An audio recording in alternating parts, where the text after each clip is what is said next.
माझं नावही नाही घेणार. खोटं बोलतीयस तू.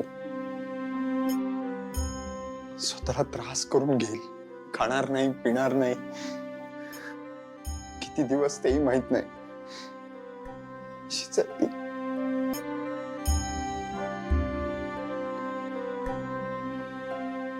पारू, तू काही करू शकतेस का? मी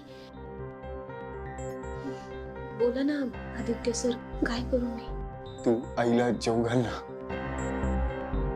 आई काही करून जेवली पाहिजे का? हे बघ, ती जेवली नाही ना तर तिला खूप त्रास होतो, ती आजारी पडेल आणि कोणाला सांगणारही नाही, अंगावर काढेल. प्लीज प्लीज प्लीज तू तिला जेवू घाल ना.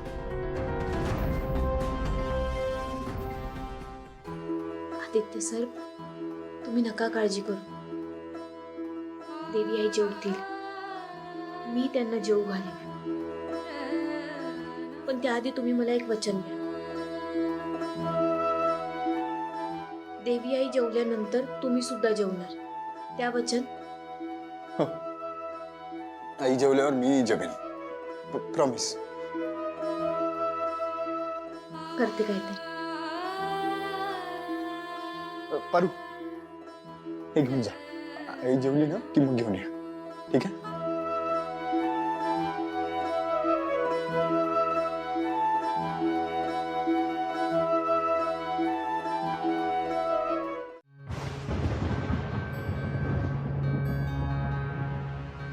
गणी, गणी, अरे असं का झोपलायस तू? बरं नाही का तुला? हा, काय झालं? ए गणी, उठ बाळा. कालपासून जेवला नाहीये तू. काय? ए गणी, गणी उठ, उठ गणी, उठ. गणी, अरे शान शान म्हणून खुळ्यासारखं वागायला लागलायस व्हय? असं काय करतो तू? हे बघ, मी जेवण वाढते, जेवून घ्या पटदेशी. मला विचार तू जेवला आहे का? बा, तू बी उपाशी आहेस? तू बी उपाशी आहेस ना? देवी आई बी जेवला नाही, आदित्य सर बी जेवले नाहीत. का समजे अशी करायला लागले? त्या जाहिरातीच्या लग्नात हरी सर नव्हते म्हणून आदित्य सर बसले, तर त्यात काय बिघडलं? जाहिरात तर चांगली झाली ना, मग का रागवलं देवी आई?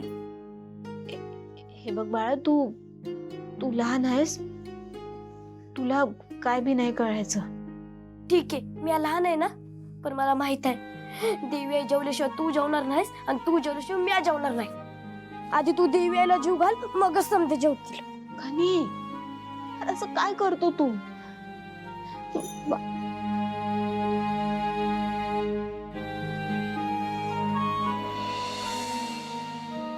आई जेवल्यावर मी जेवेन, प्रॉमिस.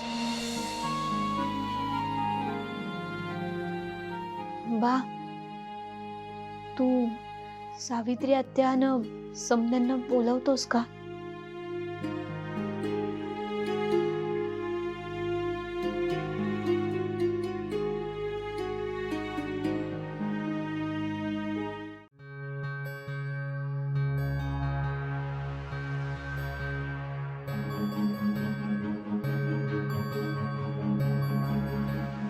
बाबा,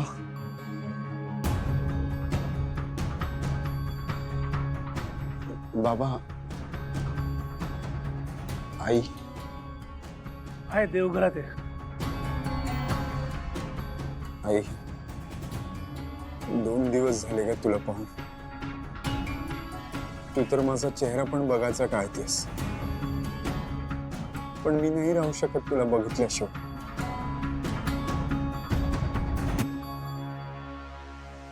good morning sir. Hello, good morning. Please have a seat. बाबा, ही प्रिया, आपल्या कंपनीच्या नवीन स्कूल प्रोजेक्टसाठी हिला अपॉइंट केलं. अरे वा, यंग डॅशिंग, गुड. सर, मी आजपासूनच काम सुरू करू का? हो, पण आपला प्रोजेक्ट अजून बेस लेवलला आहे. आपल्याला खूप ग्राउंड वर्क करावं लागणार. काहीच हरकत नाही सर, मी सगळं काम करेन. That's really good.